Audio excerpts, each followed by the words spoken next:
พรหมาจโลกาทีปทีสหัมปทีกาตัญจลียนาทิวรังอายาจทาสันติตาสันตาปารชาคาชาติกาเทเสตุธรรมังอนุกรรมปิมังปะชัง Sure. Oh, never mind. Okay. There. Yeah, there we go. I don't know. Hit me. Okay, there we go. Yes, thank you. He's a musician, so he knows how to do this. Falling again. I'll lose my teeth. All right. Do our best. Hello, everyone on Zoom. You see, we're having great fun. I've given her a name, Mrs. Zoom.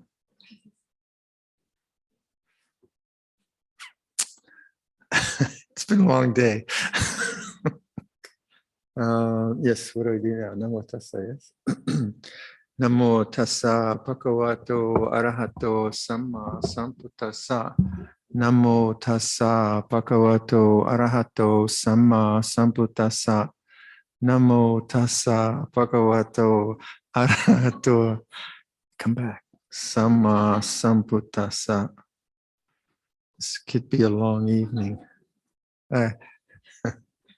Anyway, give it a go. It's probably too far out. Huh? What if I just move this way a bit? You know, and you shorten that maybe. Maybe that.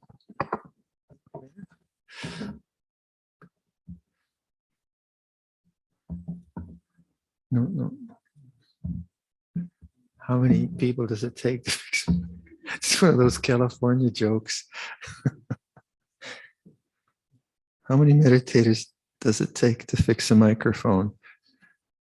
36, 2 to fix it and 34 to watch. So we have some questions. Questions.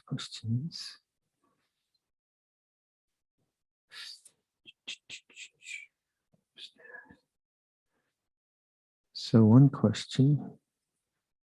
Dear Luang Por, you had a wonderfully close relationship with your mom.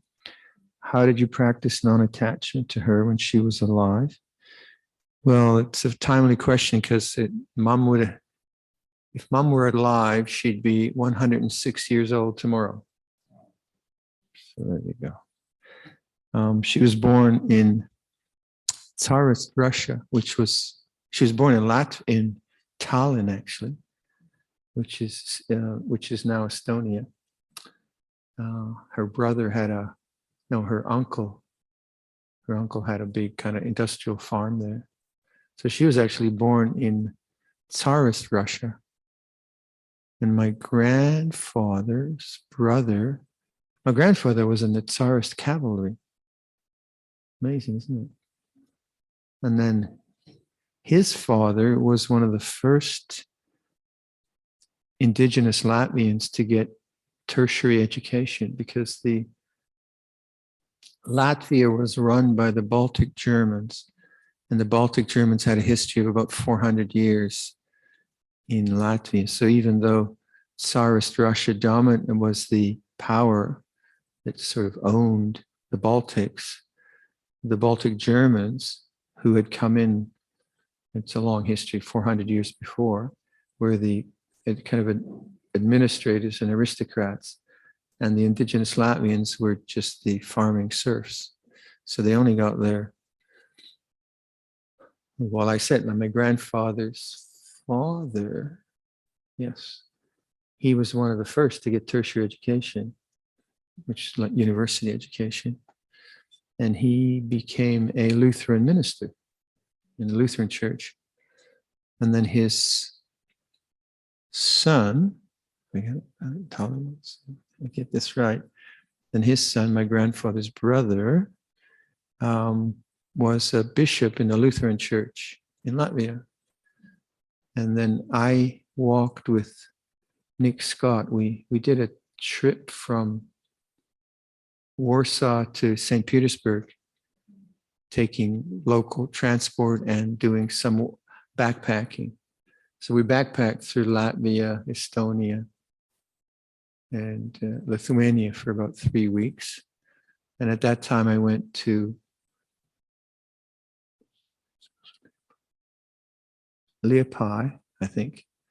And I went to the church where my grandfather's brother was the bishop. And there was a picture of him. He's a lovely man. And the minister there, the Lutheran minister, welcomed me. It was really cool. A kind of interesting thing to do. But anyway, back to the question. What was the question? So, right.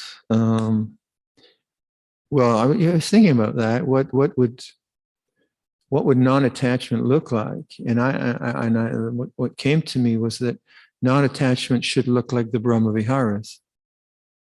That's what it seems to me. So it seems to me that when the heart is free, then the Brahma Viharas should flow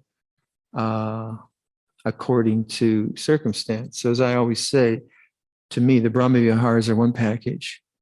Metta, Karuna, Mudita, Upekkha. So loving kindness, compassion, joy, peace. And to me, they're not really separate entities. They're all a function of a heart which is available to life and which responds from love. And it's not, and if you see when the heart is contracted by aversion, say, then it's alienated, right? This separation. Whereas metta, karuna, there's no separation. There is physically, yeah, but there isn't that sense of, I'm here and you're there. It's kind of more sense of a union. So then, like with my mother, I had no issues. We were great friends. So I didn't have any kind of baggage left over. I know a lot of people do, because family life sometimes can be dysfunctional or whatever. So that can be attachment that people can have, just unresolved issues. So apparently this happens a lot in North America. When Christmas comes, everyone gets together, and although it can be joyous, all the unresolved garbage comes out too. So, I survived another Christmas. Not necessarily. Sometimes it's very, very beautiful. But you could see how, let's say, if two siblings they only see each other once a year, and they kind of took off from home at the age of 20, went to college somewhere, got a job somewhere, got married, and only came together once a year, it's bound to be triggers pressed, which are based on their adolescence. So what comes up is, in a 40-year-old mind, comes up a 15-year-old, the emotions of a 15-year-old. Right? So if big brother dominates little brother, and little brother actually is the CEO of a company, and big brother is still dominating, little brother acts like little brother. You can't do that to me. And it's embarrassing, but it's real. It is real. And that's the vipaka karma, what we call kind of unresolved karma. So if you have that, like Chinese New Year or something like that, and it happens, realize, I see, that's just vipaka karma. So that's one thing. But I had none of that with my mom, fortunately. I did with my brother. And I won't talk about that. You only see the good side of me. But with my mom, so to me, I was thinking about that. It might be a nice way to look at non-grasping or non-attachment, because sometimes non-attachment sounds so very dry, doesn't it? Non-attachment, dead. But we are beings that have love, we have hearts, we have emotions, we are alive. So maybe that's one way to look at it, that non-attachment is the free flow of the Brahma Viharas. And in the Brahma Viharas, again, they arise according to circumstance. So as I always joke, if someone comes here and trips and breaks their leg, you don't have mudita. Do you say, oh, wonderful, I have joy? Yeah, it's absurd. You have karuna, right? So it arises. So they're not really, I think, like four separate things. They're part of one possibility which manifests in these different ways. So then with my mother, upekkha was the obvious difficult one because I worried about her. And her pain was painful to me, which is empathy, but her pain also worried me. And that's what I had to work with. And it was because it was really a beautiful thing to do, to care for her for those years, because it was just constantly Brahma Viharas, even in the exhaustion. It was great. It was really great. And one of the two best things I've done in my life is become a monk and take care of mom, by far, obviously. So I'm grateful that she lived. She lived to 93. I didn't rush in there when she was 55, right? I really lived a full life. So fortunately, she had a long life. So with upekkha, I could see that I would, I'd see her in pain because she had osteoporosis and then hence osteoarthritis and macular degeneration and blah blah blah. At 93, it doesn't look good, but she had a good mind. She had a bright mind. But some days you could see, okay, she's kind of going through it. And then she tried to hide it from me because she didn't want me to worry. And then I would hide it from her because I didn't want her to worry that I was worried that she was worried, that kind of thing. It's like two people. And then I saw, no, you're not helping her by worrying about her. That's not really helpful. And worrying isn't karuna, is it? Karuna is not worrying. The karuna was there in terms of really, I was really in touch with her. And then I just started to say, yeah, but old people, this is what happens when you're old. You can't not feel tired and exhausted and not have pain. And so I was able to kind of see what upekkha was. That upekkha was a combination of in the Brahma Viharas, it was both karuna and acceptance. This is her karma. She has to bear with it, and she's certainly brave enough. She has no problem bearing with it. And that was a really important lesson, very, very realistic and practical lesson on how Brahma Viharas work. So you might think of that, when you think about non-attachment, why don't you, put that into the equation, the Brahma Viharas?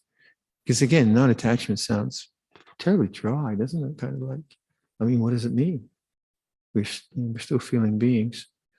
And then when mom died, I've told the story 1,000,001 times, but I asked my brother not to wait on the undertakers. So, and it was March, and I turned off the heat in her room, and I think 36 hours I waited, and I would just go into the room and sit and meditate. I was really exhausted. It was I was really tired. So, but I wanted to really fully witness just what I would feel and so on. And then after 36 hours, because I was organizing the funeral too and doing stuff, and my brother was doing stuff, but after 36 hours, okay, that's enough. So then I phoned my brother, and he got the undertakers, and they took her away. And then there was the funeral, and then Right. Then the next day, the funeral directors took the body to the crematorium. I followed. And then Mom was just on a pallet, really, because they take the coffin away when they put it in the ovens. And then I did some chanting. She was lying there with a shroud.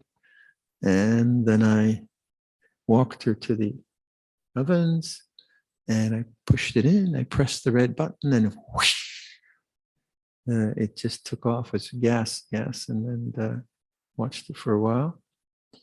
And then I was confused for 3 months.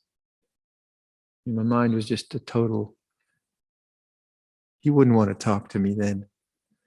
And because I'd been at it for 9 years, like living with her in full on. So I was confused for about 3 months, all kinds of weird emotions.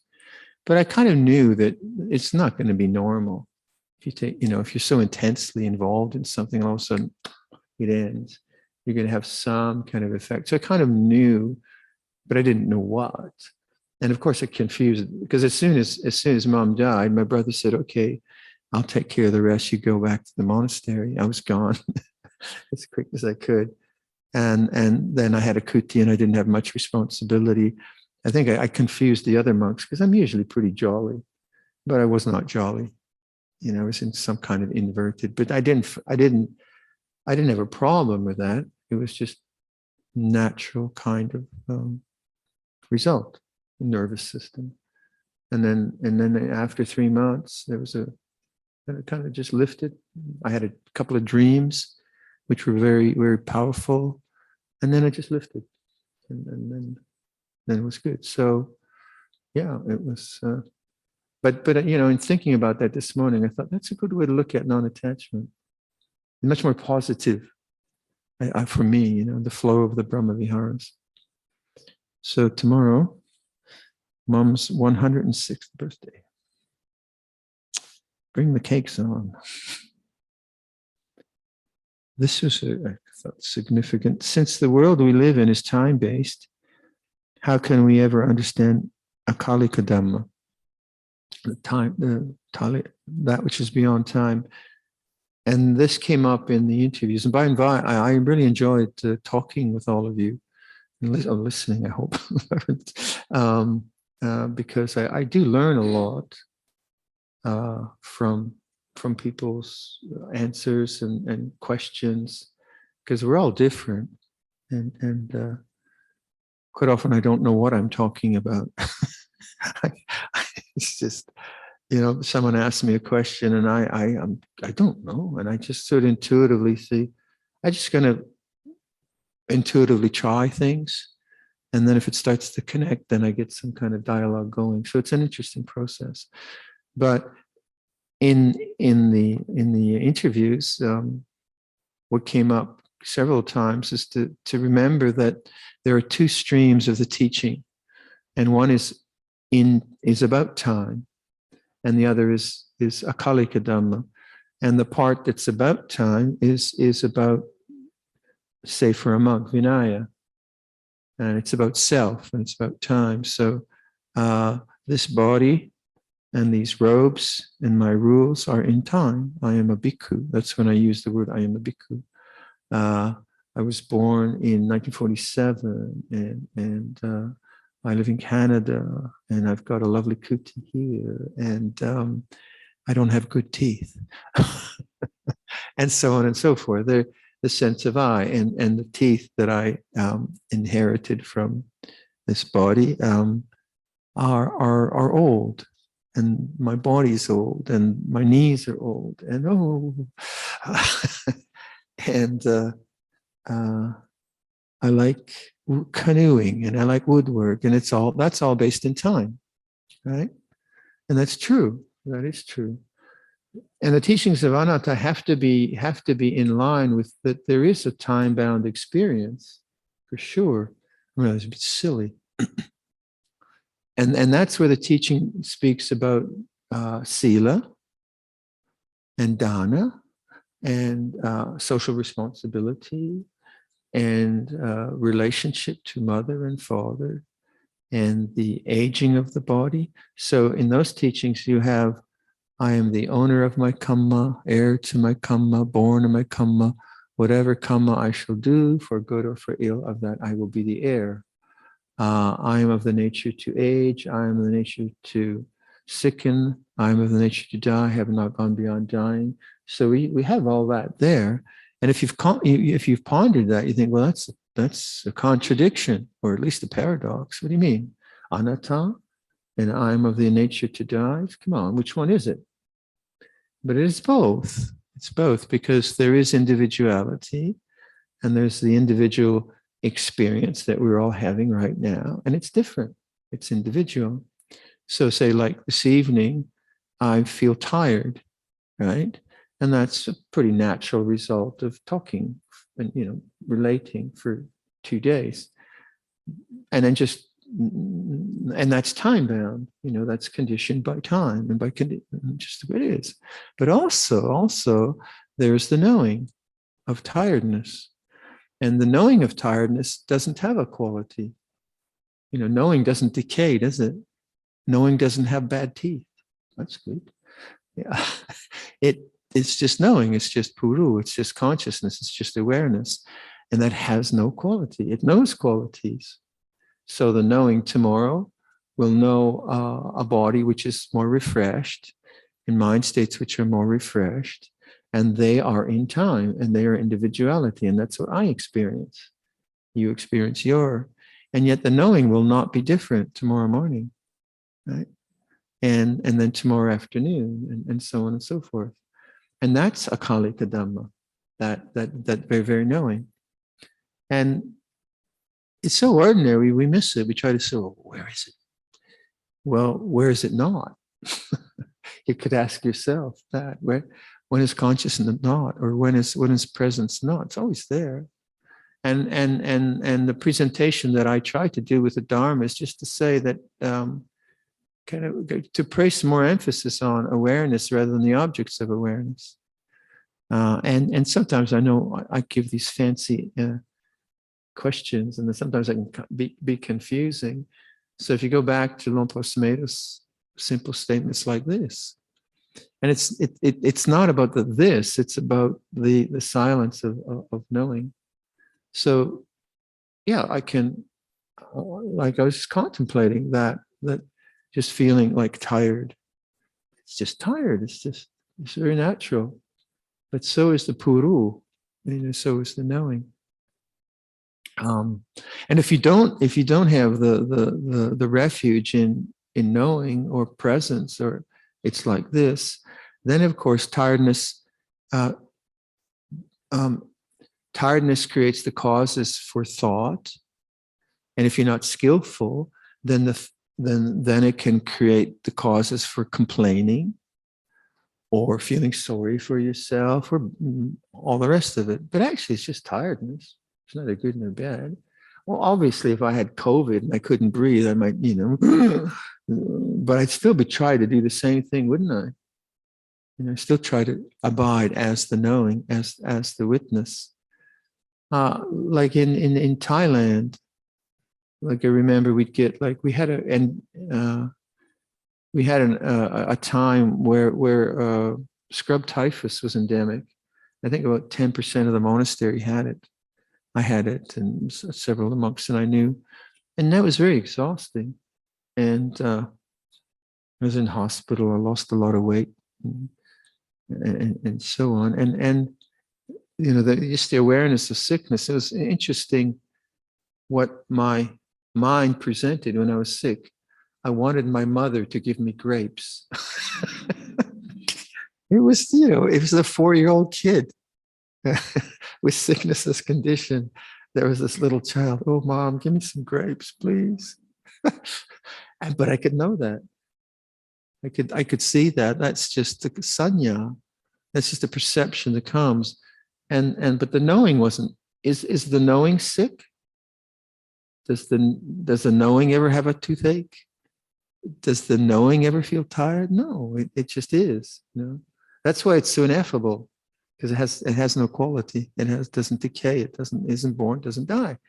All that language, and that's what we're seeing within the time-bound conditions, which we have to we can't ignore them. You can't just ignore your body, or you can't ignore tiredness, or, you have to take care of the body. That's part of our duty. But that's not all there is. You imagine if you think that, like, let's say, like that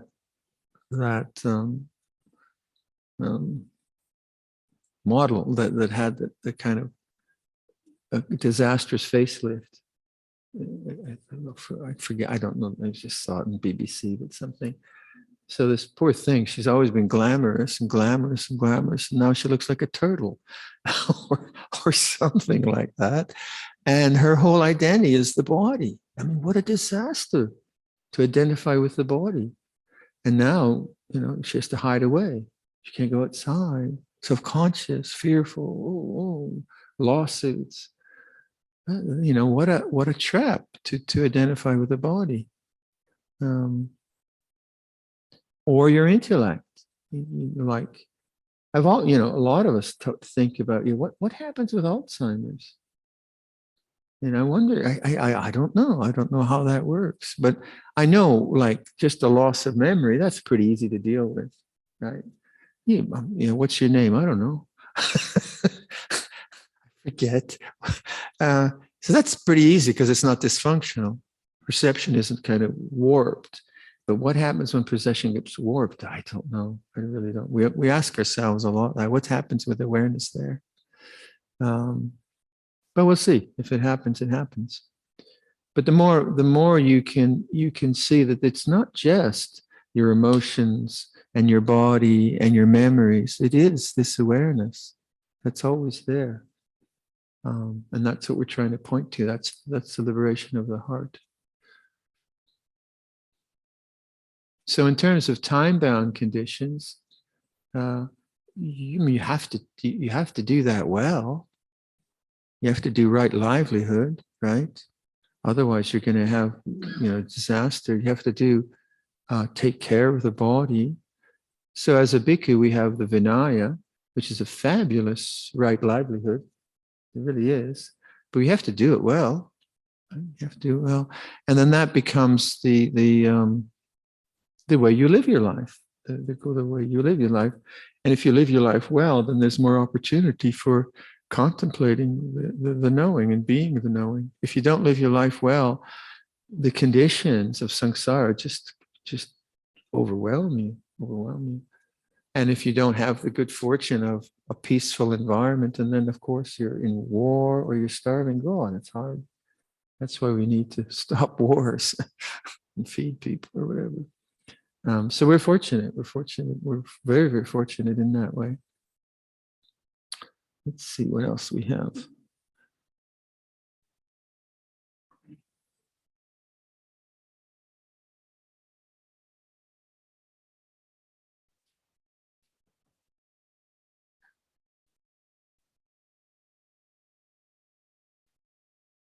Trying to find an easy one. Lazy.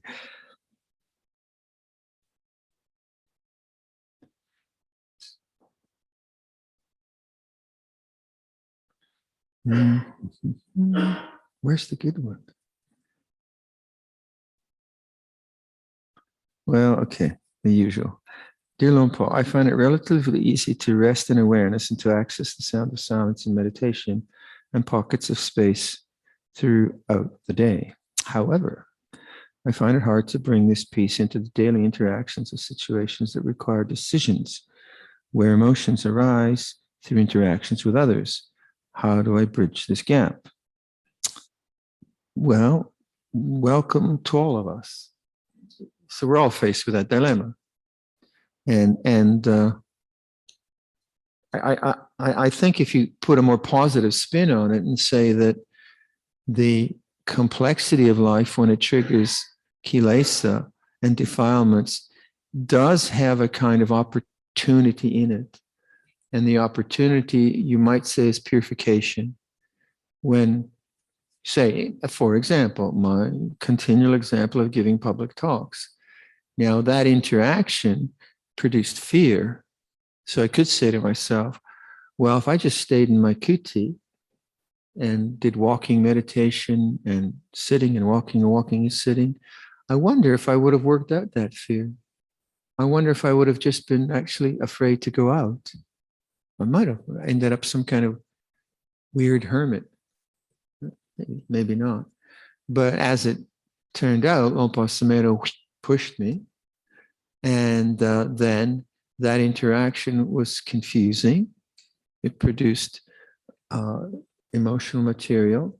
But I did have a chance to go back to my kuti and contemplate that.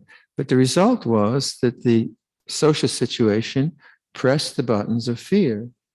And so fear came up. And fear, we have this word anusaya, a latent tendency. It was there.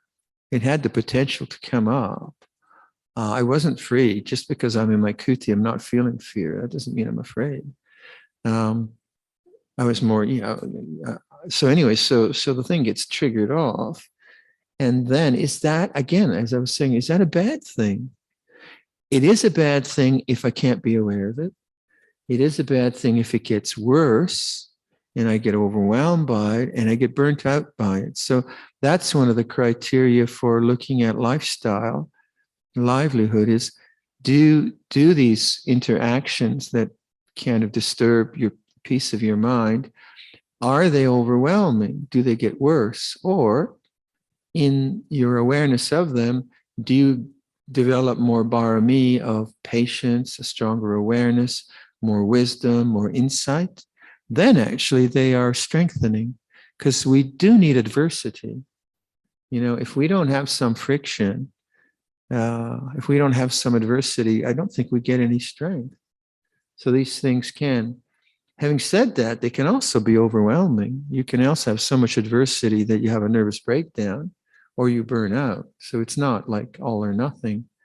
So to this person's question, and to all of us have the same question, I would say the most productive thing of having enough mindfulness in your daily life to actually process the kilesa and begin to see their cessation is a strong morning practice. Oh, first of all, a good sila, at least, right? And some heartfelt activity of generosity in your life. That's very important. If you don't have avenues of expression, of joyous expression of giving, you can really dry up in this. Like Luang Samero says, it's like brain surgery without anesthesia.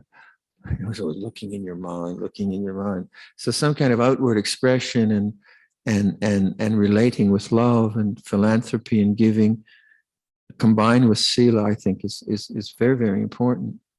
But then having said that, then I think morning practice, really like a serious hour, not just like the joke I tell is like you come away from the retreat, you make an adhitthana.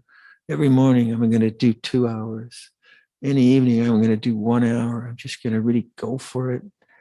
So you do that for a day. And you think that was a bit much. So the next day, 45 minutes in the morning, Netflix in the evening. Day 4, you almost get up, but you say maybe tomorrow. Day 5, you wave to the Buddha and go to work. That's it for your adhitthana. So that's not a serious practice. So can you develop, and many of you do, I know that. I think the chunk in the morning before the world gets up can be very fruitful. You really set up, you see what your mind has been doing in the day before, the moods of the mind, which they might be worrying or might be resentful. Oh, okay, that's what consciousness is doing now. It's moving towards these negative states. The ego is being created through worry or through whatever it might be. So you kind of warn yourself, right? You kind of ready, okay. And you don't believe in it. You see, okay, that's what my mind wants to do, but you do your meditation and you put it down. You really do put it down. And then and you probably, most of us have some kind of theme that we're working on. I find I am. It might be in relationship to others, it might be around right speech. Oh, it might be you trying to develop some parami. That's quite good. You're kind of bringing in a bit of a program into your inner life as you live your outer life. So it might be just being more patient at a committee meeting, or not being so sharp with your language, something. And you make kind of determinations to do that. So then your day tends to be more mindful, right? Evening practice is more difficult, admittedly. You're just so like, if you really had a full-on job with lots of responsibilities, you just want to veg out. Everyone knows what veg out means? Netflix. You just want to sit in front and just, oh. So, I mean, I understand that. That's why retreats are very, very good. I would say also, like, ways of developing body awareness, either yoga, tai chi, qigong, working out, jogging, playing badminton, anything really, to get more embodied, because so much of our work is like in front of computers, and it's in thought, it's in ideation, it's in analysis, it's in looking at a computer screen so much. So if you're doing like really physical things, like taking a swim in Pike Lake in November, uh, what was the temperature of the water? I forget. Well, one of our monks is doing what's called Wim Hof. It's a kind of breathing technique to develop inner heat. It's based on the practices of Tummo in Tibetan Buddhism. Practices of Tummo are developing psychic heat from inside. And there's a kind of breathing technique in cold showers. So one of our monks is doing this aditana every day. He'd go swimming in the lake. It's fine when it's August, but in November, it was serious cold. So Yom Vibun joined him one afternoon. I didn't. I like hot showers. But for this monk, and he's doing it, he's getting a lot of vitality and getting in touch with his breathing. So he's got more awareness of the body. I mean, that's a kind of extreme thing, but Tai Chi or Qigong or yoga or anything like that, where you really are more embodied, I think is very good in our modern culture. Not just to stay in shape. I mean, that's okay.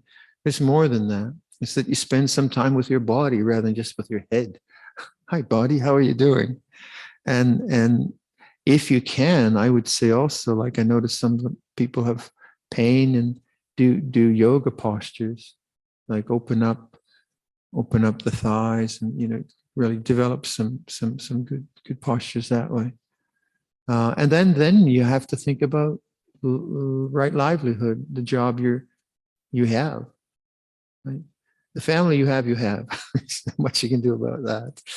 But if you have a chance, and like if you ever get a chance to change your job, oftentimes you don't, you try to create a situation where there's more awareness, more space, and less toxic environment if you're in a toxic environment. Those are very personal things. But I think the major thing is a good strong practice in the morning, and then retreats. Yeah. But it's everyone's question. Everyone's question is the same that way.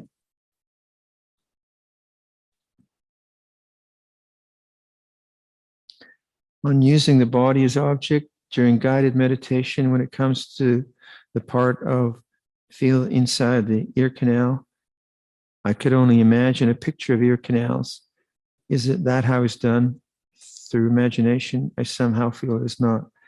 Yeah, I just kind of play around with those spaces, inner spaces, but it's basically, if there's nothing there, just feel nothing. That's all. It is kind of keeping track, staying in the present moment. That's all. That's really, it's not really like in an anatomical lesson. You can do that.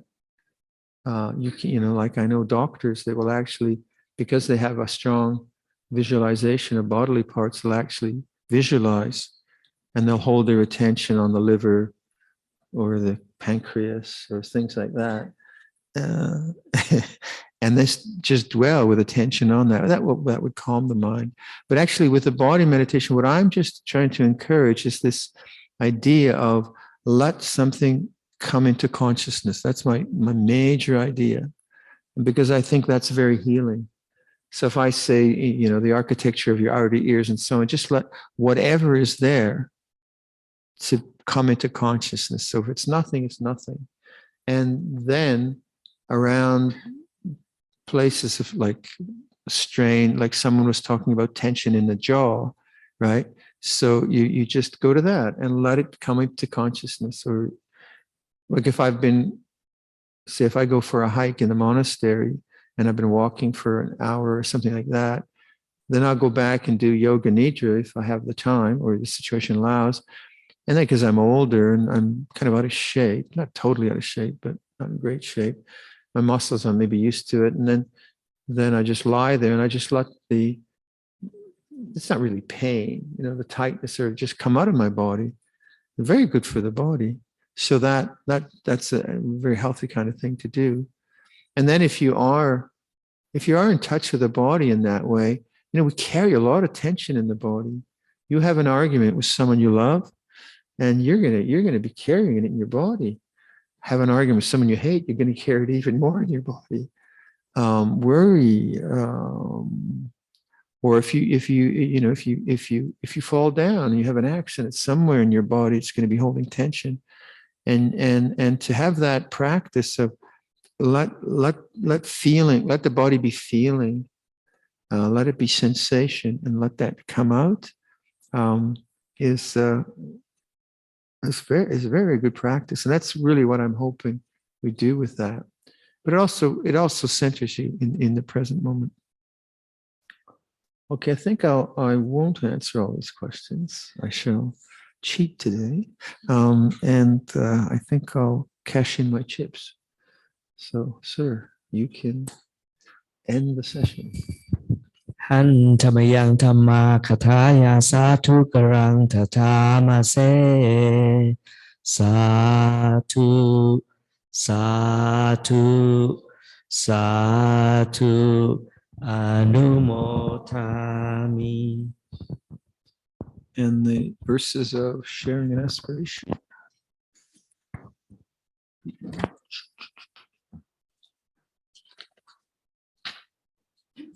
Page 5.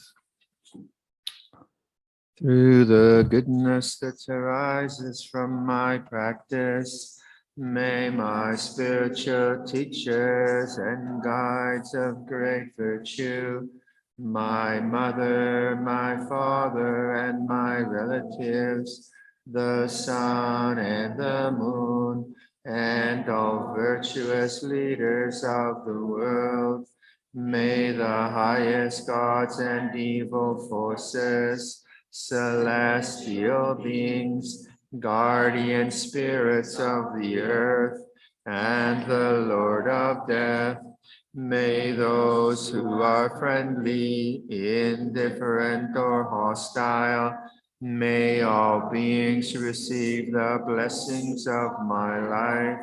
May they soon attain the threefold bliss and realize the deathless. Through the goodness that arises from my practice, and through this act of sharing, may all desires and attachments quickly cease, and all harmful states of mind, until I realize Nibbana in every kind of birth. May I have an upright mind, with mindfulness and wisdom, austerity and vigor. May the forces of delusion not take hold, nor weaken my resolve. The Buddha is my excellent refuge. Unsurpassed is the protection of the Dhamma. The solitary Buddha is my noble guide. The Sangha is my supreme support. Through the supreme power of all these, may darkness and delusion be dispelled.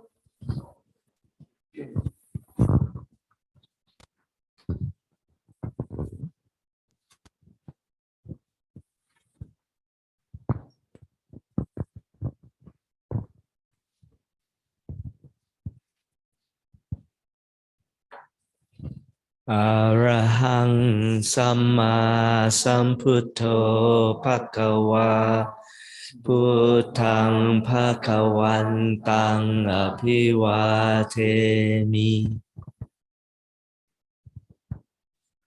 สวากขาโตภะคะวะตาธัมโมธัมมังนัมสสามิ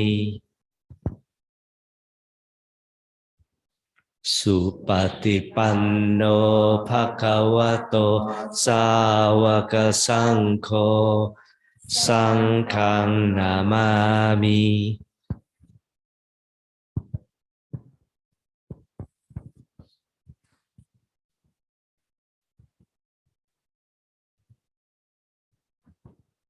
Display respect to พระอาจารย์ครับ First bow